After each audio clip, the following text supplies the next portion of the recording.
Refused a tip from a billionaire? Ronan Price's voice rang off glass. You think that's noble, mechanic? A few executives snickered. The woman at the head of the steel table didn't smile. Vivian Kessler watched as the maintenance man slid her thick envelope back toward her hand. By the way, where are you watching from? Tell me in the comments below. The lounge sat above the factory like a balcony above a storm. Quiet up here, roaring down there. The envelope lay between polished nails and oil-stained fingers, money pretending to be respect. He didn't argue. He didn't bow. I fixed your line, he said, steady. Keep your tip. Ronan leaned forward as if tasting blood. Pride won't keep your kid breathing. Someone murmured agreement. Vivienne's eyes flicked once to the battered toolbox by his boot, then returned to his face. Cool, measuring. He was Elias Ward, but in this building he was mostly a badge and a uniform. Calm, unshakable, he stood where power never looked, in a room designed to make men like him swallow their own worth. He nudged the envelope another inch away, refusing to let money speak for him. In his jacket pocket, an inhaler pressed against his ribs. In his wallet, a clinic receipt folded until the paper went soft. At home, his 9-year-old son fought asthma that didn't care who owned the building. Every shift mattered, and still he wouldn't let dignity be something rented by the hour. Ronan snapped his fingers toward the door. Back to your tunnels, then. Vivian finally spoke, smooth as sealed glass. Leave him. Lessons stick better when they hurt. Elias turned without a word. His boots made one blunt sound on polished flooring before the elevator swallowed him. As he descended, the air warmed, the hum deepened, and the world became real again. The service corridor greeted him with buzzing fluorescents and sweating pipes. Heat rolled off metal. Somewhere a compressor coughed. Somewhere else, a conveyor clattered like teeth. Down here, nobody wore perfume. They wore work. A young tech, Jessa Mora, matched his stride. You really said no? It wasn't a tip, he said. It was a leash. Jessa's eyes darted toward the elevator doors. They don't like being told no. They'll live, he said, though he wasn't sure he would. Line 7 waited behind a safety fence. The morning's VIP tour had nearly collapsed when the stabilizer valves stuttered. One ugly shiver that makes investors nervous. He'd felt it through the floor before the alarms even chirped. Palm on a vibrating panel, ear catching the faint rasp of a bearing starving for oil. He'd fixed it fast. Not for applause. For the people working beside it. Now the line ran smooth. Lights steady. He checked the gauge, felt the controlled heat, and his mind flashed, unwanted, to a different kind of heat. Sun on steel, field generators whining, the math of load and failure where a bad call meant bodies. He shoved the memory down. That life was buried. His phone buzzed once. A text from the clinic, Milo wheezing again. His throat tightened. He stepped into an alcove where the wall dulled the noise and called back. The nurse's voice softened, practiced kindness. He's stable, but his refill didn't clear. There's still a balance. I paid, he said, too quickly. I know, she replied. The system says otherwise. I'm sorry. He stared at the concrete until the gray seemed to tilt. A balance, like breathing could be paused for billing. He forced his voice level. Keep him calm. I'll come after shift. He keeps asking when you're home, she said. I'm trying, he whispered and ended the call. When he stepped back out, a supervisor approached, tablet tucked to his chest, hands too clean for this corridor. Ward, your schedule is changing. Effective immediately. Elias didn't blink. Changing how? Cutting hours, the man said, eyes fixed on the screen. Budget realignment. Also, you're removed from VIP response. That roster is why the line didn't fail today. The supervisor's mouth twitched. Orders from upstairs. The punishment landed quietly, more vicious than laughter. Elias nodded once, because rage cost energy he needed for his son. Send it to me. It's already in the system, the supervisor said, and walked away. Jessa hovered, fists curled. They're doing this because of the tip. Elias didn't answer. He opened his toolbox on a nearby cart and began reordering his tools with deliberate care. Wrench aligned, screwdriver nested, meter wrapped, rag folded. His hands didn't shake, but his chest did, tight with anger and fear. He imagined Milo's small wheeze and kept ordering steel like prayer against the day ahead. Above them, behind glass, money decided who mattered. He shut the toolbox with a soft click, and the sound felt like a lock turning. He shut the toolbox with a soft click, and the sound felt like a lock turning. Jessa watched him like he'd just done something reckless. They cut your hours, didn't they? He slid the cart toward the next inspection point. Looks that way. That's not realignment, she muttered. That's retaliation. He didn't deny it. The corridor vibrated beneath their boots as Line 7 powered up for the afternoon cycle. Heat shimmered above the ducts. Somewhere deeper in the plant, turbines spun with a steady, predatory whine. Work didn't care about pride.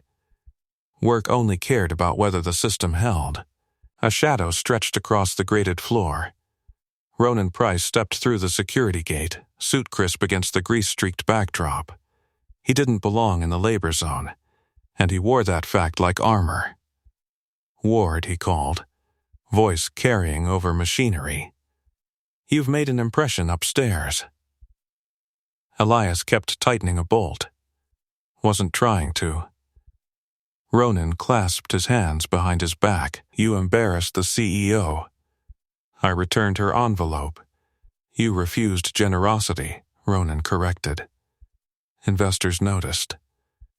They're asking questions about morale. Elias straightened slowly. Morale's fine down here. Ronan's smile thinned. Not for you. Effective tomorrow, you're reassigned to auxiliary maintenance. Night shifts. Lower visibility. The word settled like dust after a collapse. Night shifts meant fewer hours with Milo.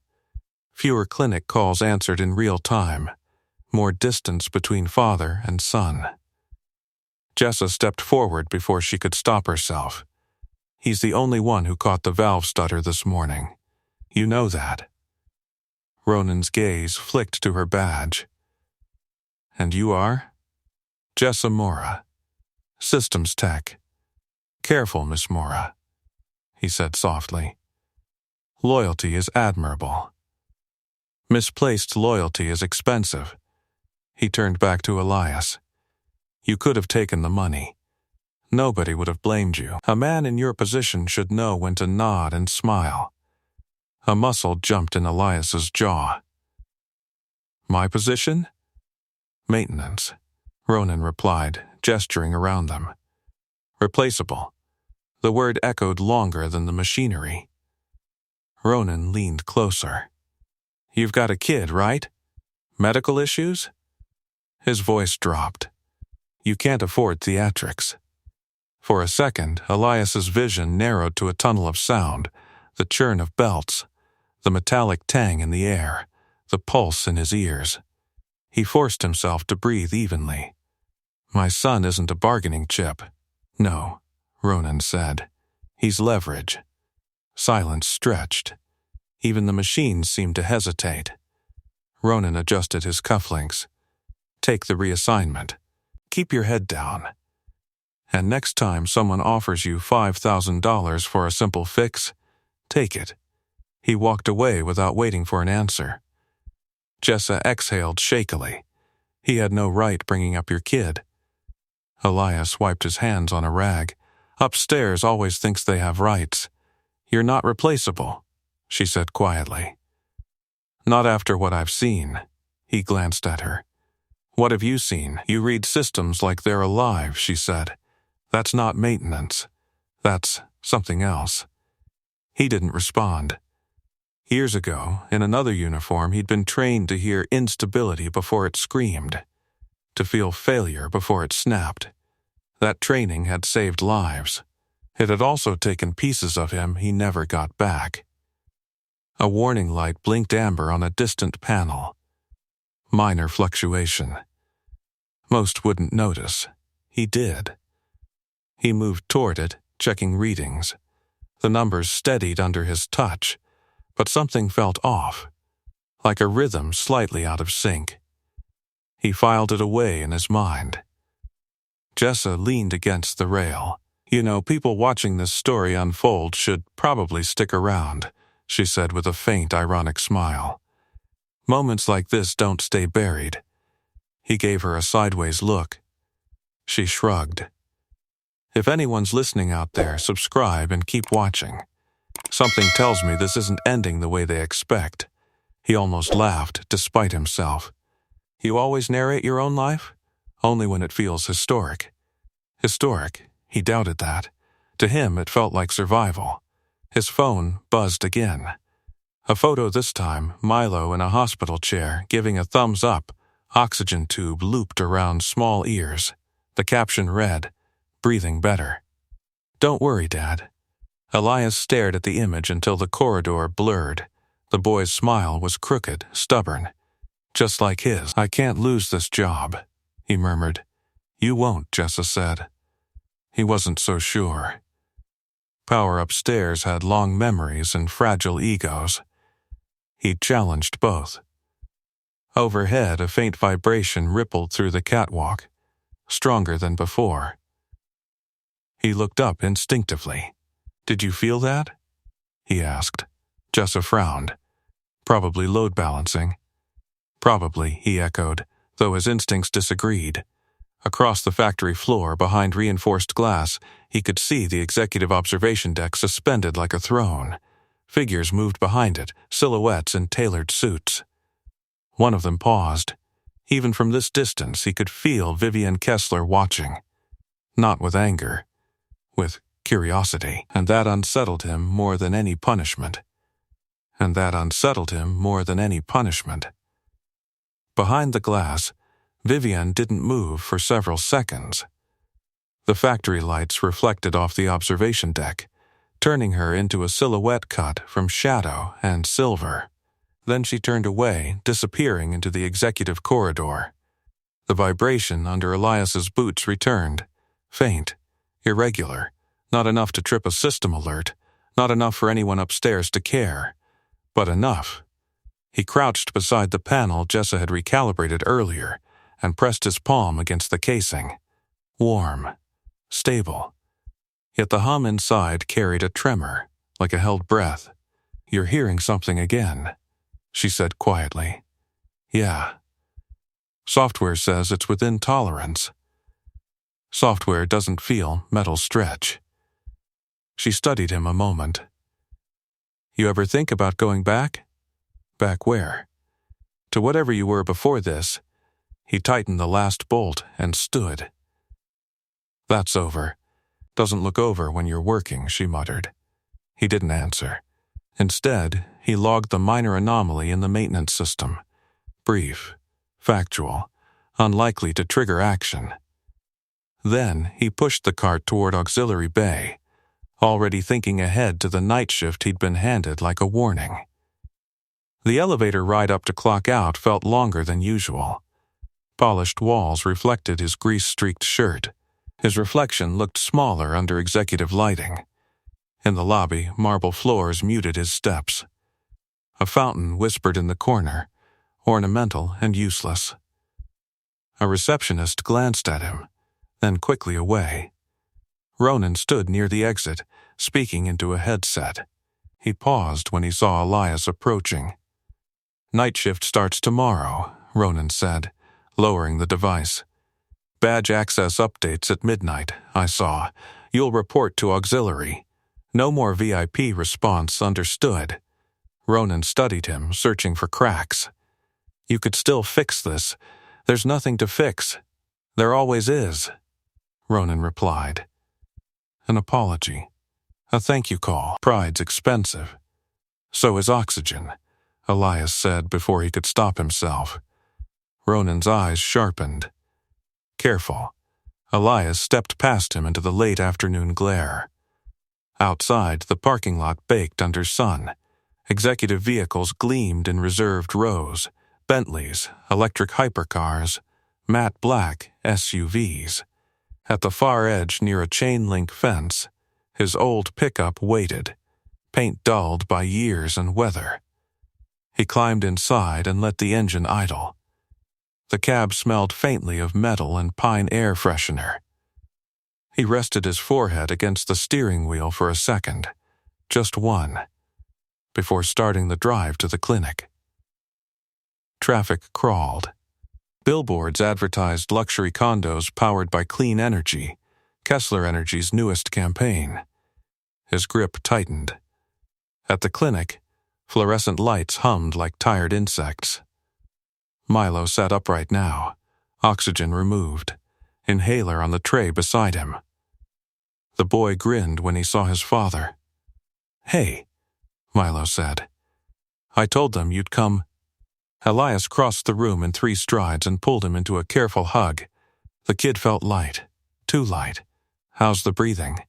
"Better," Milo replied. "Nurse said I was brave. You are." Milo leaned back. "Did the rich lady give you money?"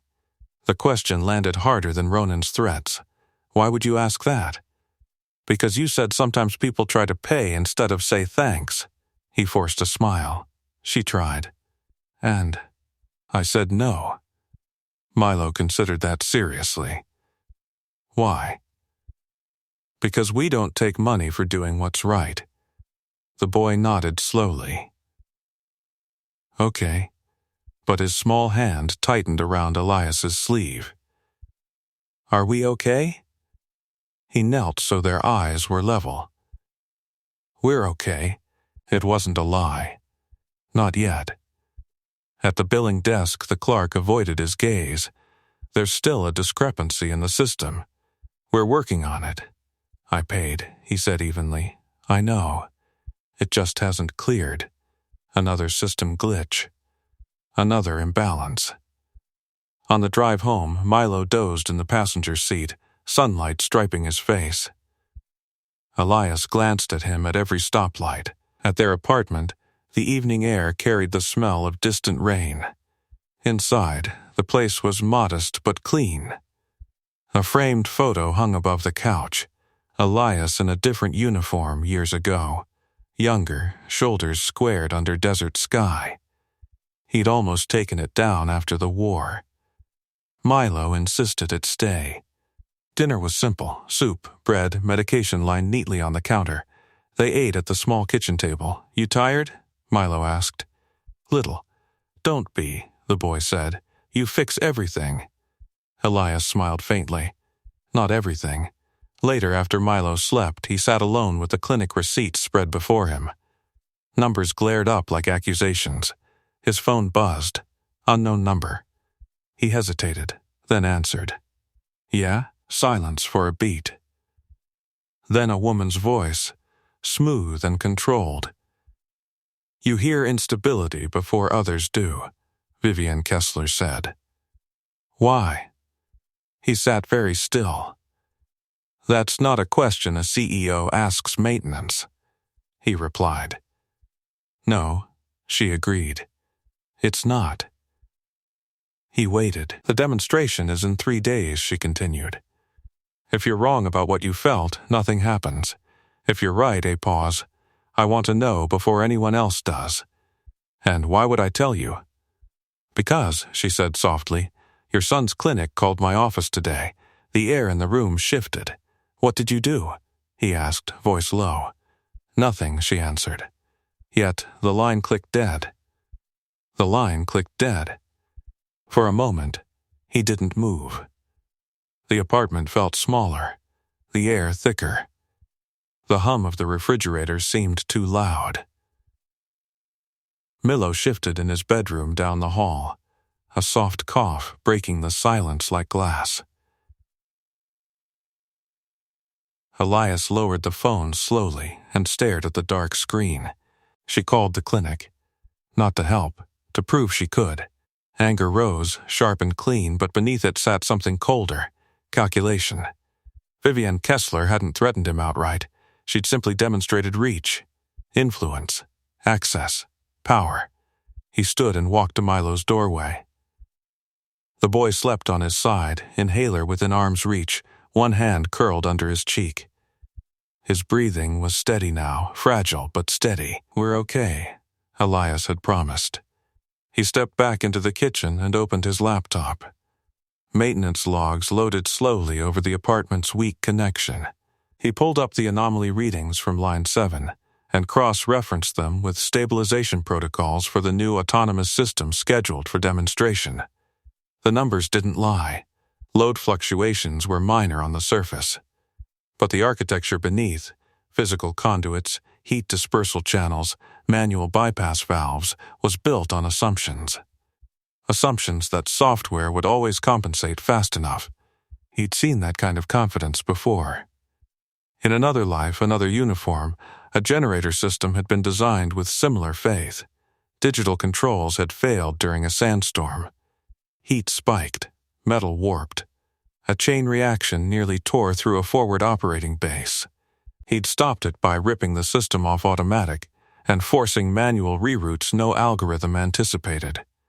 The memory pressed against him now. At the plant, Vivienne's engineers trusted code. He trusted steel. He pulled up the demonstration schematic released internally for VIP review. There it was, an override protocol embedded deep in the stabilization hierarchy. Untested in live stress conditions, he leaned back, jaw tightening. She'd asked why he heard instability before others. Because he'd buried friends under systems that were supposed to be safe. Because he knew what cascading failure sounded like before alarms screamed. His phone buzzed again. "A message from Jessa, you good?" He typed back, "Did you log the microspike on Bay 3? A moment passed, then, yeah. They flagged it as normal variance.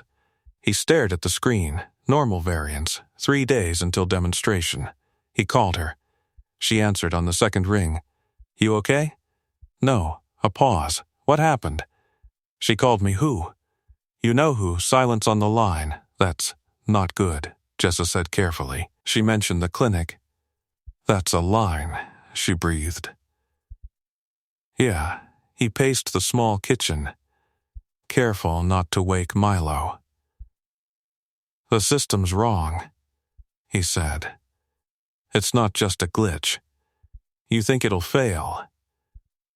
I think it'll cascade if pushed hard enough, and they're pushing it hard for the demo," she replied. "Yes." Another pause. He could hear machinery faintly in the background. She was still on shift. "Why tell me?" she asked quietly. "Because you're the only one down there who listens." She let out a shaky laugh. "That's terrifying." He stopped pacing. "If I'm right, this isn't about embarrassment anymore. It's about containment," she finished. "Yes." The word hung heavy between them. "You going to tell her?" Jessa asked. "She doesn't want truth," he said. "She wants leverage. And what do you want?" He looked toward Milo's room again. Stability. Jessa exhaled slowly. "If something happens during that demo, it'll be public," he said. "Investors, press. And if it fails in front of them, they won't be able to hide it." Silence again. "You're thinking about letting it fail," she realized. "No," he said firmly. "I'm thinking about being ready when it does." That difference mattered. He ended the call and closed the laptop. Sleep didn't come easily. Morning arrived gray and heavy. At the plant, banners had been raised across the exterior. Clean energy slogans, sleek logos, promises of revolution. The demonstration hall buzzed with preparation. Catering crews moved through marble corridors. Security checkpoints doubled. He reported for his final day on visible shift before reassignment. The factory floor vibrated stronger than yesterday. He felt it before he heard it. At Bay 3, the stabilization unit pulsed faintly off rhythm. Jessa met him near the railing. Loads climbing faster than scheduled. Why? Pressure test for the demo. They're simulating peak demand. He inhaled slowly. The amber light flickered again. Above them, through reinforced glass, silhouettes gathered on the observation deck. Vivienne stood at the center, watching. He placed his palm against the casing once more. The metal felt warmer than it should. 3 days, Jessa whispered. Not even, he replied. Because whatever was coming, it had already started. Because whatever was coming, it had already started. The casing beneath his palm pulsed once, subtle but wrong. Not the steady hum of calibrated output. This was uneven, searching. Jessa glanced toward the observation deck. They increased load again. I know. He pulled his hand back and crouched, unsnapping the latches on his battered toolbox. The hinges squeaked softly, steel against steel. Familiar, grounding. Inside, everything sat exactly where he'd left it. Wrenches aligned. Voltage meter wrapped in cloth. Spare fuses tucked in the corner. Except something new rested on top.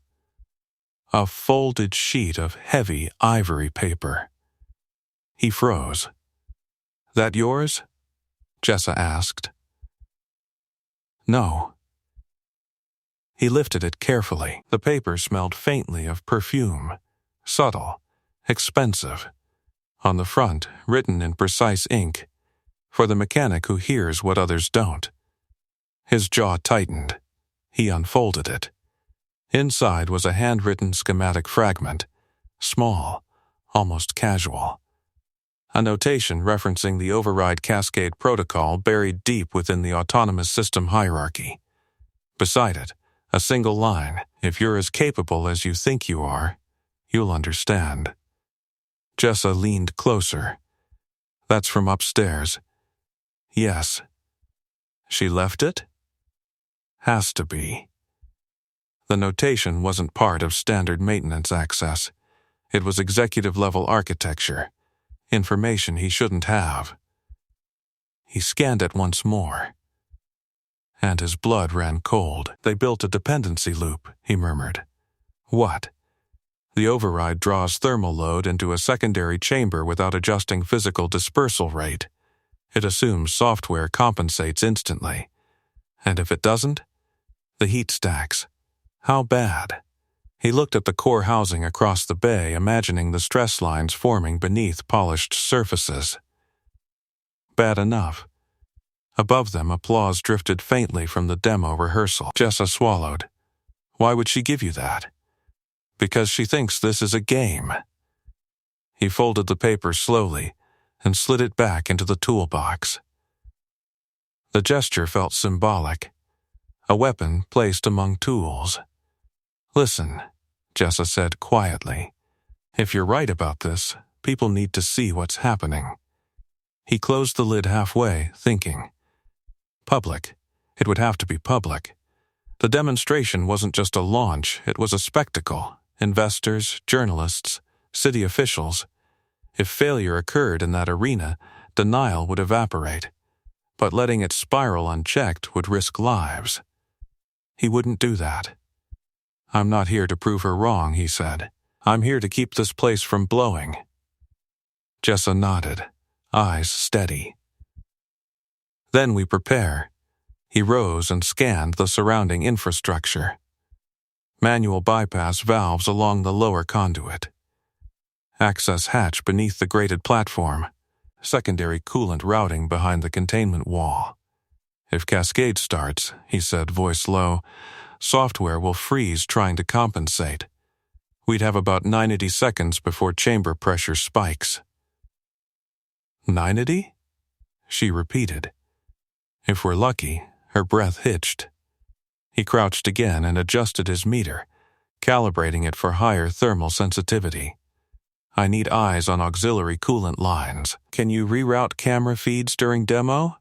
I can try, she said. Don't try, he corrected gently. Do. A faint smile touched her lips despite the tension. Got it. He straightened and glanced once more at the observation deck. Vivienne stood there, posture immaculate. From this distance she looked composed, untouchable. But she'd planted this note. Why? To test him? To bait him? To see whether he'd rise or crumble? The heat shimmered stronger now. A low vibration rolled through the floor, subtle but building. You feel that? Jessa asked. Yes, he shut the toolbox firmly this time, sliding the note beneath his voltage meter. The click echoed louder in his ears. If you've ever watched someone underestimate quiet skill, you already know what's coming. Stay with this story. Because the exact moment when Steele answers arrogance is closer than anyone upstairs realizes. He grabbed the cart handle and moved toward the lower access hatch. Ward. A supervisor barked from across the bay.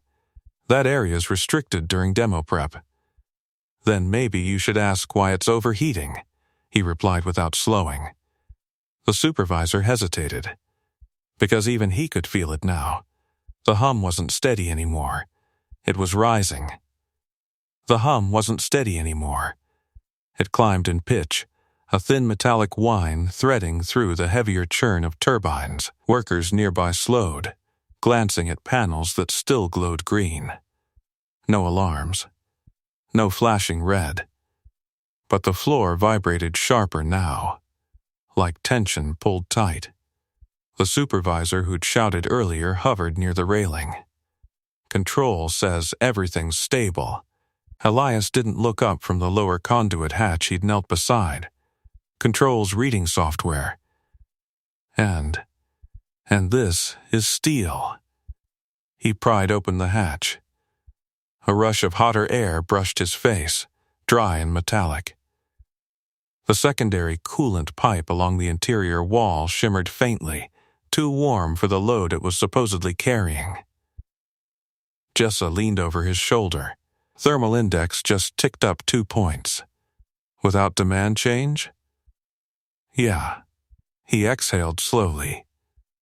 Above them, the observation deck filled with more silhouettes.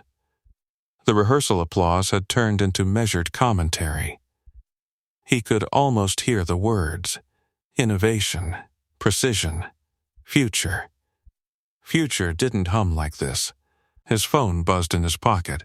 Unknown number again. He stood and answered without greeting. You're down there, Vivienne's voice said calmly. Yes. Is it as dramatic as you think? He glanced at the pipe, at the shimmer that wasn't supposed to exist. It's warmer than it should be. A brief pause. Engineers confirm all systems nominal. Engineers aren't touching it. You're implying negligence? I'm stating physics. Silence crackled through the line, then a faint exhale. If this fails during the demonstration, she said, the loss will be substantial. You built redundancy, he replied. We built innovation. That's not the same. Her tone cooled. If you're wrong, you've wasted my time. If I'm right, he countered, you'll waste more than that. The line went quiet for a long second. Show me, she said finally. He stared at the phone. Show you what? Convince me. The call ended. Jessa's eyes were wide. She's actually listening? She's evaluating risk, he said. That's not the same. No, it wasn't. He crouched again, running his hand along the pipe. Heat pressed against his skin harder now. If the override cascade engages under full demo load, he said quietly, more to himself than anyone else, thermal expansion won't match the software model. Jessa pulled up diagnostics on her tablet. Primary chamber still within threshold. Primary isn't the problem. He stood and motioned toward the narrow service stairwell. I need to check auxiliary. Ward. The supervisor called again, more nervous now. "You can't just—" "I can," Elias interrupted calmly. "Because if this spikes, it won't ask permission." He climbed the graded stairs 2 at a time, boots ringing against metal. The higher he went, the louder the hum became. Less vibration now, more strain. Halfway up, he paused. A faint crackling noise threaded through the machinery. Not electrical. Thermal. He'd heard that sound before, metal flexing microscopically under pressure. At the top landing, a maintenance panel guarded the secondary dispersal chamber. He pulled it open. Hot air rushed out in a sharp breath. Jessa reached him seconds later. Temperature just jumped another 3. Without load increase, he finished. Her face drained of color. Below, workers began murmuring. Something had shifted. The rhythm was off enough now that even untrained ears caught it. Across the bay, a door on the observation deck opened. Vivienne stepped onto the interior balcony alone. She didn't wave. She didn't speak. She simply watched him. He met her gaze through layers of glass and heat shimmer. This was the test. Not of machinery. Of him. He pulled his voltage meter from his pocket and pressed it to the chamber housing. The reading blinked higher than projected variance. He held it up so she could see. Even from this distance, he saw her posture stiffen. Jessa swallowed. That's outside margin, yes. If Cascade triggers, it will. When? He listened again. The crackling grew sharper. Soon, a shrill chirp cut through the air, first minor alarm. One panel on the main floor flickered from green to amber. Then, another. Up on the deck, executives leaned forward. Ronan stepped beside Vivienne, speaking urgently. The second alarm sounded, louder. Now workers were backing away from Line 7 instinctively. Jessa's voice shook. They're increasing software compensation, which will draw more load into the override, Elias said. And stack more heat, yes. The third alarm triggered. Red this time. The hum became a roar.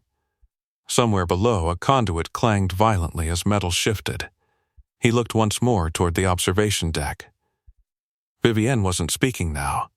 She was watching him. Waiting. He felt it clearly then. This wasn't humiliation anymore. This was exposure. If the system failed in front of investors, there would be no spin. No narrative control. And if he fixed it in front of them, the thought settled into place. Public. It would all happen in public. Jessa grabbed his arm. What do we do? He reached for his toolbox, which he'd dragged up the stairwell behind him. We don't let it blow, he said evenly. Below them, the containment chamber emitted a sharp metallic crack that echoed like a gunshot. Below them, the containment chamber emitted a sharp metallic crack that echoed like a gunshot. Workers scattered from the immediate perimeter.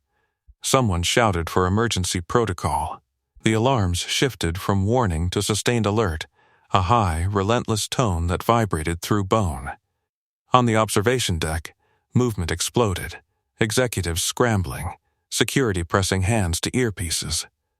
Ronan barked orders that dissolved in the roar. Elias dropped to one knee beside his toolbox. Cascades engaged, Jessa shouted over the noise. Software's trying to compensate, that's the problem, he replied. Heat radiated through the grated floor, rising in waves that blurred vision. The air smelled sharp now, metallic, almost sweet like overheated circuitry and stressed alloy. Primary chambers peaking. She yelled, glancing at her tablet. They're overriding manually from control. They'll make it worse. He flipped open the toolbox. Steel gleamed under red emergency lighting. Wrenches. Insulated gloves. Manual valve key.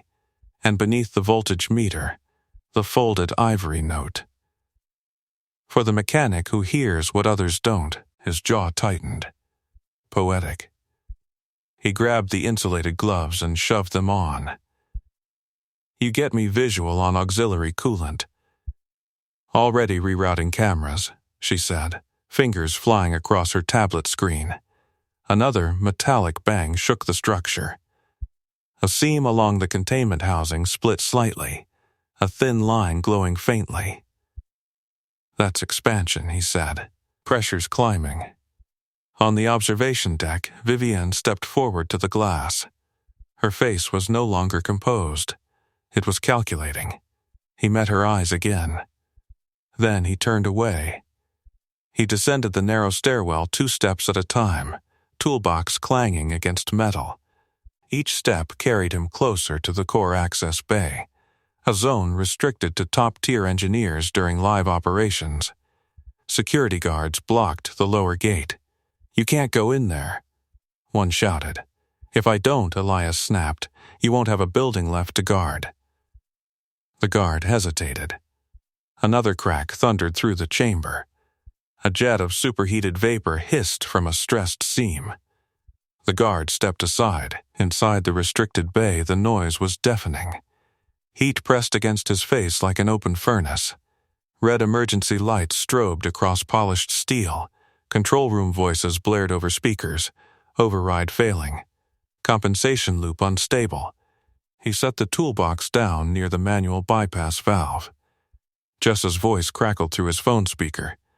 "Auxiliary coolant lines are lagging by 4 seconds. "That's enough," he muttered. He jammed the manual valve key into place and turned. It resisted. "Come on," he growled. He leaned his weight into it. The valve shifted half an inch. On the observation deck above, cameras swung toward the chaos. Journalists pressed against glass, recording. Investors stared. Public. Exactly what power hated most. Pressure just spiked again. Jessa yelled. He wrenched harder. Muscles burned. Sweat stung his eyes. The valve gave another fraction. A spray of scalding steam burst from a seam, hissing inches from his shoulder. He didn't flinch. Manual reroute engaged at 20%. He shouted. Control room voices faltered. Who authorized? Doesn't matter. Someone else barked. He rotated the valve further. The hum shifted pitch. Lower, strained, but no longer climbing. Temperature stabilizing slightly. Jessa cried. Not enough. He scanned the chamber housing. The secondary dispersal pipe, the one he'd checked earlier, glowed faintly orange now. That's the choke point, he said. You can't reach that without shutting primary feed. Watch me. He grabbed a wrench and moved along the narrow maintenance ledge. Boots slipping slightly on condensation. Heat blistered through the gloves. Above him, the observation deck filled the upper field of his vision. Faces pressed to glass, eyes wide. Vivienne stood at the center. She wasn't looking at the gauges. She was watching him. He reached the auxiliary choke valve and braced himself, pressure holding at critical threshold. Jessa shouted. If it spikes again, it won't, he said, though certainty cost him. He forced the wrench onto the valve head and turned. The metal screamed. He turned harder.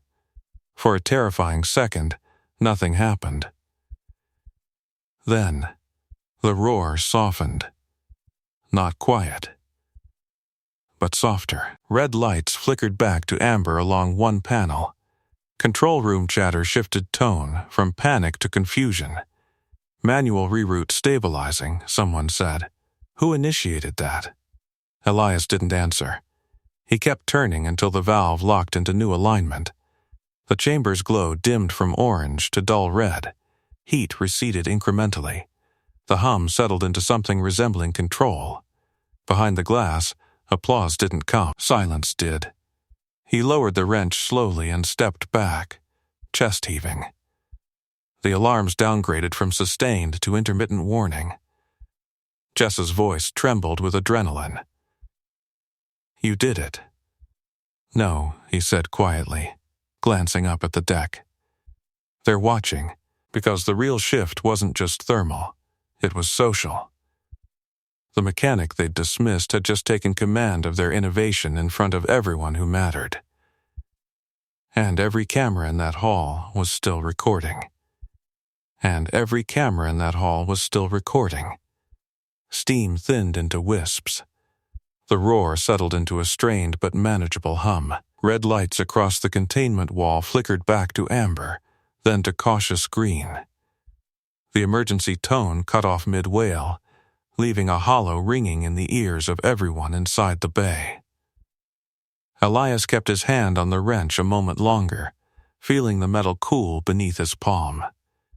Above him, the observation deck doors burst open. Executives spilled into the stairwell, security trailing close. Investors hovered near the glass, whispering urgently. Cameras tracked every movement below. Vivienne descended halfway down the metal steps and stopped. She didn't rush the floor. She assessed it. Ronan arrived behind her, breathless. Control regained stability, he announced, though his voice lacked authority now. Elias removed his gloves slowly and stepped back from the valve. You bypassed central authorization. Ronan snapped from the stairs. You had no clearance. And you had no containment, Elias replied evenly. The words echoed through the bay. A few workers nearby exchanged glances. They'd heard it. Everyone had. Vivienne descended the rest of the stairs alone. Heat still radiated faintly from the core housing, warming the air between them. She stopped an arm's length away. "Explain," she said. He pointed toward the dispersal pipe. "Your override cascade assumes thermal compensation matches digital speed. It doesn't. Metal expands slower than code predicts. Our engineers ran simulations. You didn't run live stress with physical lag." Ronan stepped forward. "This is absurd. The system was stabilizing before. It wasn't." Jessa's voice cut in as she approached, tablet clutched tight. Temperature delta exceeded projected tolerance by 7% before manual reroute. All eyes shifted to her. Vivienne extended her hand. "May I?" Jessa hesitated, then handed over the tablet. Silence fell as Vivienne scanned the data. Around them, cameras zoomed in. Journalists whispered into microphones. A low murmur rolled through the hall like distant thunder. This wasn't hidden. This was witnessed. Vivienne looked up slowly. "You predicted this," she said. "Yes." "And chose not to report it formally." "I did," he replied. It was flagged as normal variance. Ronan's face tightened. Vivienne turned to him. "Is that accurate?" He opened his mouth, then closed it. The readings were within software margin, but not physical margin. She finished. A ripple of murmurs passed through the investors. Public exposure. Elias bent to retrieve his toolbox, lifting it by the worn handle. The ivory note slipped partially free. Vivienne noticed. Her eyes flicked to it. "Open it," she said. He met her gaze. "You already know what's in it. Open it." He set the toolbox down and unfolded the paper carefully. The handwritten schematic fragment caught the overhead light. Gasps murmured from nearby executives. Ronan frowned. "What is that?" "Executive override architecture," Jessa whispered. Vivienne's voice was calm, but tighter now. "I left that in your toolbox." "Yes." "Why?" Ronan demanded, staring at her. She didn't answer him. Instead, she addressed Elias. "You understood it. It wasn't complicated. It wasn't accessible," she corrected. The air between them shifted again. She turned slowly toward the observation deck and the cameras still trained on the scene. "Ladies and gentlemen," she called up, voice carrying clearly despite the residual hum, "you've just witnessed a stress failure that our automated systems failed to compensate for." Murmurs intensified, but, she continued, You also witnessed manual intervention preventing structural compromise. All eyes returned to the man in grease-streaked clothes holding a wrench. Ronan stepped closer, lowering his voice. "You're handing him credibility." She didn't look at him. "He earned it," she replied. Elias felt the weight of dozens of gazes pressing against him. Heat still radiated from the chamber, but this warmth was different. Social, volatile.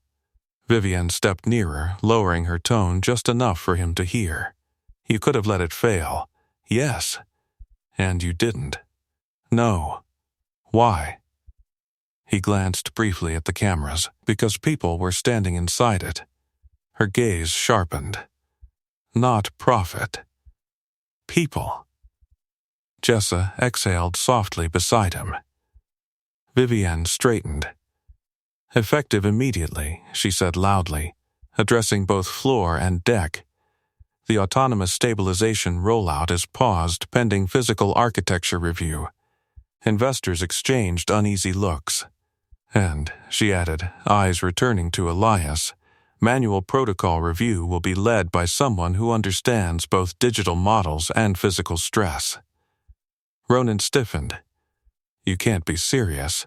She didn't break eye contact. "Watch me." A beat of stunned silence followed. "If you've ever waited for arrogance to meet consequence, this is that moment. Stay with this story, because the next decision reshapes everything you thought power meant." She turned to the press. "Prepare a statement." Behind her composed posture, something had shifted. Respect. Not purchased. Proven, and the mechanic who refused her tip now stood at the center of her innovation, holding the only tool that had saved it. And the mechanic who refused her tip now stood at the center of her innovation, holding the only tool that had saved it. The containment chamber continued to cool in slow, audible ticks. Metal contracting. Pressure normalizing. The air still shimmered faintly with residual heat, but the danger had passed. Investors began whispering in tighter clusters. Journalists spoke urgently into cameras, narrating what they'd just witnessed. Workers on the factory floor stared at Elias like they were seeing him for the first time. Ronan stepped forward, jaw rigid. "This is premature," he insisted quietly to Vivienne. "We can frame this as a successful stress test." She didn't look at him. "It wasn't scheduled as a stress test," she replied. "And we don't frame physics." His lips pressed thin. Elias wiped sweat from his brow with the back of his sleeve. His hands were steady now, though adrenaline still hummed beneath his skin. Jessa leaned close. "You realize this just changed the hierarchy." He glanced toward the observation deck where executives still stood frozen in evaluation. "Hierarchy doesn't like change," he said. "No," she agreed. "It doesn't." Security began ushering non-essential personnel away from the core bay. The press remained behind glass, lenses zoomed in tight. Vivienne turned back to Elias. "You said you reported the variants," she stated. "Yes." "To whom?" He looked past her at Ronan. Silence thickened. Ronan stepped forward defensively. It was within margin. "Software tolerance." "Software tolerance nearly tore through containment," she cut in. "It didn't," Ronan countered quickly, "because the system compensated." "No," Elias said. Calmly. "Because I did." The words landed heavier than the earlier crack in steel. A few workers near the railing murmured approval. Ronan's composure frayed. "You overstepped authority, and you underestimated consequence," Elias replied. The tension between them felt physical. Vivienne studied both men carefully. "Ronan," she said at last, "why was manual architecture review not conducted alongside automation?" He hesitated. "That would have delayed rollout." "At what cost?" She pressed. He had no answer. Silence expanded outward, carrying through the chamber and up to the observation deck. Investors shifted uneasily. Public exposure wasn't subtle, it was surgical. Elias bent to close his toolbox, sliding the ivory note back beneath the meter. The symbolism wasn't lost on anyone watching. The very object they'd mocked, his worn, oil-streaked case, had become the fulcrum of stability. Vivienne noticed again. "You refused my tip," she said quietly enough that only he and Jessa heard. "Yes. Why?" He looked directly at her. "Because respect isn't something you hand out in envelopes." For the first time since descending the stairs, she allowed the faintest flicker of something human to surface. Recognition. Ronan inhaled sharply. "We don't have time for philosophical debates. Investors are watching," she interrupted. He fell silent. She turned toward the glass wall separating them from the press and investors. "You've just seen a system vulnerability," she said clearly. "You've also seen the individual who prevented its escalation." Cameras zoomed tighter. "This company claims to value innovation. Innovation without humility becomes arrogance. Today we were reminded of that." A ripple of reaction moved through the crowd. Ronan's face drained. Vivienne faced him fully now. "Effective immediately," she said, voice firm. "You are suspended pending internal review." The words detonated more quietly than the alarms had, but with deeper impact. Gasps sounded across the deck. "That's outrageous," Ronan snapped. "You're choosing a mechanic over." "I'm choosing competence over ego," she replied. Security approached him. For a second, he looked like he might argue further. Then he saw the cameras. Public. He straightened stiffly and allowed himself to be escorted toward the stairwell. The factory floor fell into stunned silence. Elias hadn't moved. He hadn't asked for this. He'd only prevented collapse. Vivienne turned back to him. "You'll join the review panel," she said. He blinked once. "That wasn't the deal. There was no deal. I work maintenance. You understand the system better than those who designed it," she replied. He considered that. Jessa nudged him lightly. "Take it." He looked toward the cooling chamber, then toward the observation deck where investors were still watching. "This isn't about promotion," he said carefully. "I know," she answered. "Then it's about fixing it." "Yes." A beat of quiet understanding passed between them. The balance had shifted, not through revenge, through visibility. He lifted his toolbox again. The hum of machinery returned to its steady rhythm. But nothing about the building felt the same. Above them, banners promising clean energy still hung pristine and bright. Below them, Steele had just rewritten who mattered. The factory floor remained quiet long after Ronan disappeared up the stairwell. Workers stood in loose clusters, murmuring in low tones. The air still carried warmth from the chamber, a reminder of how close it had come. Vivienne motioned toward a side corridor. "Walk with me." He hesitated only a second before following. Jessa gave him a quick nod, equal parts pride and disbelief. The corridor they entered was one he'd rarely used. Carpeted, soundproofed, designed to insulate decision-makers from the industrial heartbeat below. The contrast felt deliberate. Inside a glass-walled conference room overlooking the plant, executives waited stiffly. Some avoided his gaze. Others studied him with thinly veiled skepticism. Vivienne remained standing. "Before we proceed," she said, "I want clarity. Ward, explain the failure path."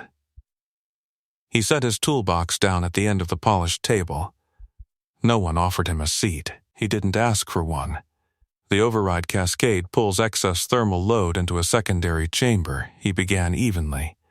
"Your model assumes instantaneous digital compensation, but physical systems lag." An older engineer frowned. Our simulations accounted for latency. Digital latency, he replied. Not structural. Murmurs circled the table. He moved to the glass wall and pointed down toward the containment housing below. When load increased for demonstration pressure, the override engaged earlier than designed. Heat stacked faster than dispersal channels could adjust. That's why the seam expanded. Another executive leaned forward. But the system recovered. No, he corrected. It stalled. Silence. Vivienne folded her arms, and if manual reroute hadn't occurred, he met her gaze directly. You'd have lost the chamber. How severe? Worst case? Structural rupture. Best case? Public shutdown. The weight of that settled visibly across the room. One board member cleared his throat. Can it be corrected? Yes, all eyes turned back to him. But not by patching code, he continued. You need physical redundancy added to the dispersal channels. And a manual override that isn't buried beneath 5 authorization layers. An uncomfortable shift rippled through the table. That undermines automation credibility. Someone muttered, "It protects it," he said calmly. Vivienne watched him closely. Not as a challenge now, but as assessment. "Draw it," she said. He blinked once. "Draw what?" "The redundancy you're proposing." He hesitated only briefly before pulling a folded maintenance schematic from his toolbox and spreading it across the table. With a pen borrowed from the nearest executive, he sketched quick, precise lines, rerouted coolant loops, staggered thermal buffers, accessible manual bypass points. His hand didn't shake. When he finished, he stepped back. The room studied the drawing in silence. One of the engineers finally spoke. This would have absorbed the spike. "Yes. And you saw this from floor-level diagnostics?" "And experience," he replied. Vivienne tilted her head slightly. "Experience where?" A pause. He considered deflecting. Instead, he said combat engineering. Structural stabilization under live load. The room shifted again. That missing piece clicked into place for them. Not just a mechanic. A man who'd managed systems where failure meant lives. Vivienne nodded slowly. "You buried that," she said. "It wasn't relevant," he replied. "It was," she corrected. "We just didn't look." The honesty in her voice landed heavier than accusation would have. One board member exhaled sharply. "We need a statement before markets react." "You'll have one," she said without looking away from Elias. She stepped closer to the table, examining his sketch. "Implement this," she instructed the engineering team. "Immediately?" someone asked. "Immediately." "And the rollout?" another pressed. "Delayed," she replied. "We don't release unstable systems." No one argued this time. Public exposure had already done its work. The board members began filing out to manage investors and press communications. Soon, the room was nearly empty.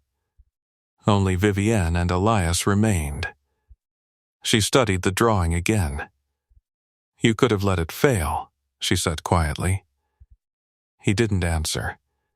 "You would have been vindicated either way." "I'm not interested in vindication," he replied. "Then what?" He glanced out at the factory floor, at workers resuming cautious tasks. "Stability." She nodded once. "I misjudged you, yes." The directness startled even her. "I thought refusal was ego," she continued. "It wasn't." "No," she admitted. "It was boundary." Silence settled between them. "You'll head the physical review division," she said at last. "I didn't ask for a promotion." "I'm not offering charity," she replied evenly. "I'm correcting hierarchy." He considered that. "And my schedule?" he asked quietly. She held his gaze. "Family first," she said. "Always." He searched her expression for leverage, for calculation.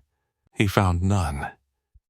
Outside the glass, workers looked up occasionally, aware something irreversible had happened. Steel had spoken, and for once, power had listened. Steel had spoken, and for once, power had listened.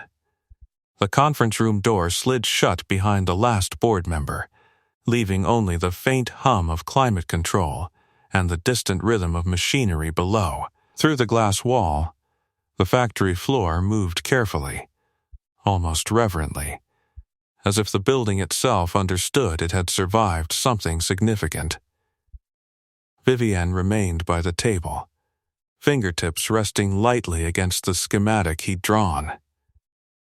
"You're not celebrating," she observed. "There's nothing to celebrate," he replied. "You nearly lost containment, and you prevented that." He closed his toolbox with a deliberate click. "That's my job." "No," she said softly. It wasn't. He looked at her then, not as an employee, as an equal measuring weight. She walked to the glass and looked down at the chamber that had glowed orange less than an hour ago. "I built this company on acceleration," she said. "Speed, dominance, being first." "And you were," he said. "Yes." She folded her arms loosely. "But speed without friction burns." The admission carried no theatrics, just recognition. He adjusted the handle of his toolbox. "Friction keeps things grounded." She glanced at him. "You really wouldn't have taken the money." "No." "Even knowing your son's clinic balance?" His jaw tightened briefly. "Especially knowing." That answer lingered between them. Outside, a group of engineers began inspecting the modified dispersal channels under new instructions. Jessa stood among them, already relaying measurements with sharper confidence than before. Vivienne turned back to the table and picked up the ivory note. She studied her own handwriting for a moment. "I left this because I thought you needed proving," she said. He didn't respond. "I thought pride would make you reckless." It didn't. "No," she agreed. "It made you disciplined." She folded the note once, then placed it carefully back into his toolbox. "It belongs with the tools that saved us," she said. He watched the gesture without comment. A knock sounded at the door. A communications director stepped in cautiously. "Press is requesting a statement." Markets dipped briefly but are stabilizing after the pause announcement. Vivienne nodded. "Tell them the review is underway and that safety protocols are being expanded." The director hesitated. "And about him?" She glanced at Elias. "He'll be introduced formally tomorrow," she said. "As head of physical systems oversight." The director blinked. Understood. When the door closed again, silence returned. He shifted his weight slightly. "You didn't have to suspend Ronan publicly." "Yes," she replied. "I did. He'll blame me. He already did." A faint humor ghosted across her face. "This wasn't about punishment," she continued. "It was about correction." He considered that carefully. On the factory floor, a few workers looked up toward the glass again. Word traveled quickly in buildings like this. Respect traveled slower, but it traveled. "You'll have resistance," he said. "I expect it." "From the board." "From myself," she added quietly. He nodded once. Honesty wasn't common currency in executive corridors. She moved toward the door, then paused. "One more thing," she said. He waited. "I contacted the clinic to verify information, not to threaten." His gaze sharpened. "I don't use children as leverage," she continued. "But I needed to understand what you were protecting. And now I do." Silence. "Your son's balance has been corrected," she added. His expression hardened instantly. "I didn't ask." "It wasn't charity," she interrupted firmly. "It was reimbursement for hazard exposure today. Company policy." He held her stare. After a long second, he exhaled slowly. "Next time," he said, "ask." A small nod. "Next time," she agreed. They stepped out of the conference room together.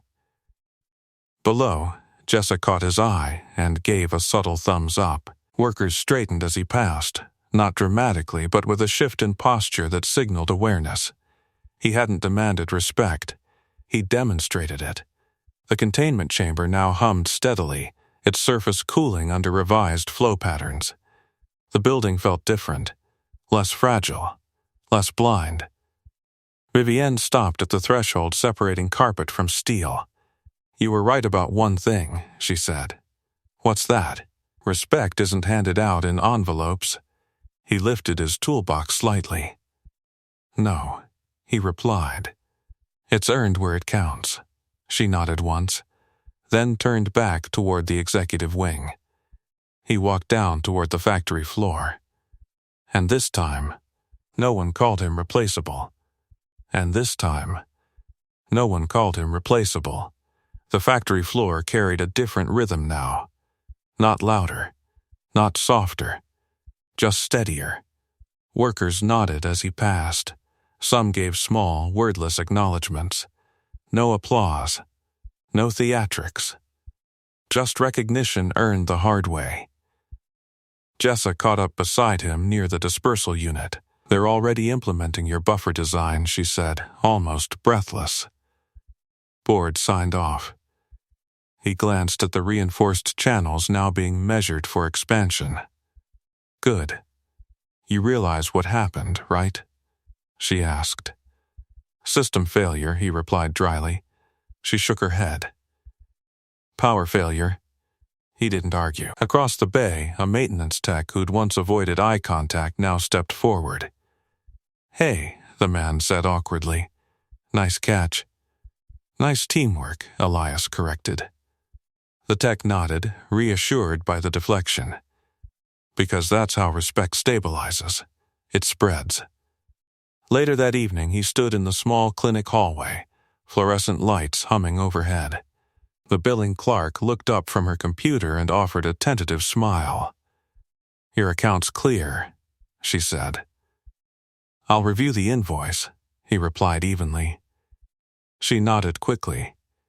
Inside the room, Milo sat upright on the bed, inhaler resting loosely in his hand. "Dad," he said, grinning. "You're late. Work ran long. Did you fix it?" He paused. "Yeah," he said softly. "I fixed it." The boy's eyes lit up. "Told you." He sat beside the bed and brushed a hand through Milo's hair. The steady rise and fall of his son's chest felt like the only metric that mattered. "You okay?" Milo asked. "Yeah, good," the boy replied. "Because when people don't listen, you make them." Elias almost laughed, something like that. Back at the plant the next morning, press cameras lined the perimeter of the demonstration hall. Investors returned cautiously, watching from behind glass. The revised dispersal system gleamed with additional reinforcement, physical evidence of humility added to innovation. Vivienne stood at the podium this time. "Yesterday," she began, voice clear across the hall, "we were reminded that automation does not replace experience. It requires it." She stepped aside. He didn't like podiums. He preferred steel. But he walked forward anyway. "This system works," he said simply. "Now it works safely. No buzzwords. No performance. Just fact." Cameras flashed. He stepped down quickly once finished, retreating toward the factory side rather than the executive wing. Because that's where he belonged. Where power never looks. Later, alone in the service corridor, he opened his toolbox again. The ivory note rested neatly beneath the voltage meter. He unfolded it once more, for the mechanic who hears what others don't. He took a pen from his pocket and added one line beneath her handwriting. For the leader who finally listened. Then he folded it carefully and returned it to its place. Steel ticked softly around him as systems stabilized into their new configuration. Hierarchy had shifted, not through destruction, but through correction. Vivienne passed by the corridor entrance and paused briefly.